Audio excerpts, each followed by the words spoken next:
Hi everybody, welcome. My name is Vanessa and I will be the one leading this workshop today. We will be talking about ethics in the mental health field. You all should have received this visual handout with the main discussion points of today's talk.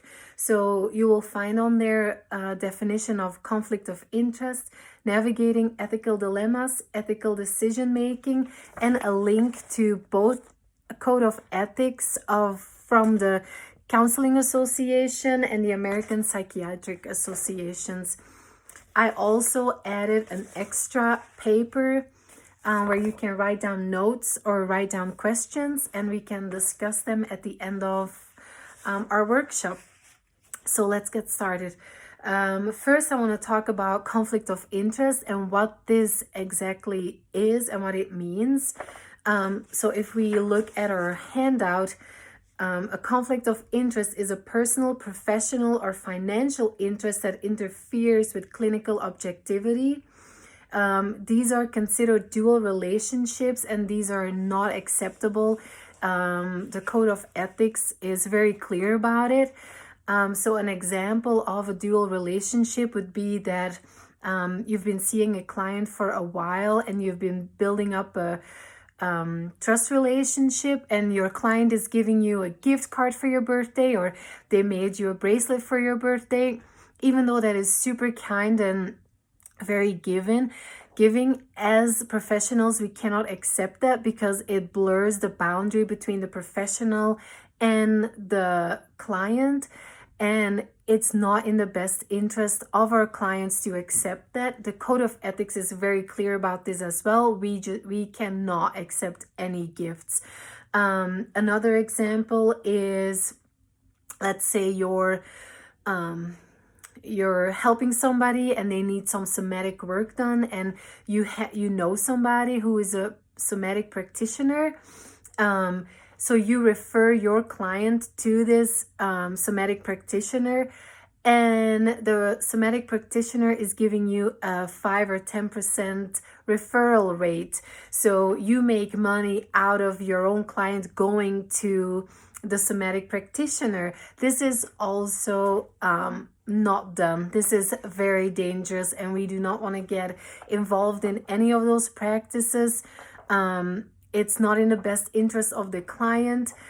We should not be making extra money on the client if we refer them. So if you make referrals for a client, we really need to make sure that these referrals are done to professionals that we honestly believe will benefit the client, and where there is no like blurred boundary or no suspicion that you also make money from the referral. So we need to be really firm in that. It's very important. Another issue is our own values in conflict with decision making. So value conflicts occur when personal convictions such as honesty, autonomy, or safety clash with our client's decisions, professional duties, or organizational policies. So these conflicts, even though subconsciously they can cause unintentional bias, they strain relationships between the client and the practitioner. And so as practitioners, it's just so important that we are able to recognize these pitfalls for us, because we, as part of the Code of Ethics, we need to provide the best care possible for all our clients. And sometimes clients are not going to agree with our values. And we need to keep our values out of our counseling rooms because we cannot have them interfere with how we help our clients. So again, going back to ethics, going back to the code, all the code of ethics is so important. And especially when you feel like there is a boundary being crossed, or you just cannot get over yourself, or you're now suddenly looking at the client in a different way. it's so important that we seek supervision like right away. Our supervisor will never judge us. They've been there, they've doing the same line of work. So it's important to seek supervision in those cases. I'm gonna give two examples of these value conflicts just so you can get an idea of how that works in practice. So let's say your autonomy versus safety. So let's say there is a client. I had this happen a while ago when I was talking to a client, and she is still young. She's over 18, but she's still really young and lives at her parents' house. And she told me that she was lying to her parents by telling her parents she was going to the mall with friends, but she wasn't. She was going to the mall, but she was meeting boyfriend there that she met online. And so I thought that that was very unsafe, and she should not be lying to her parents at all.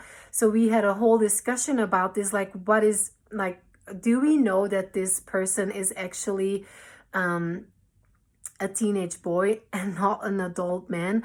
And just the fact that she would lie to her parents like that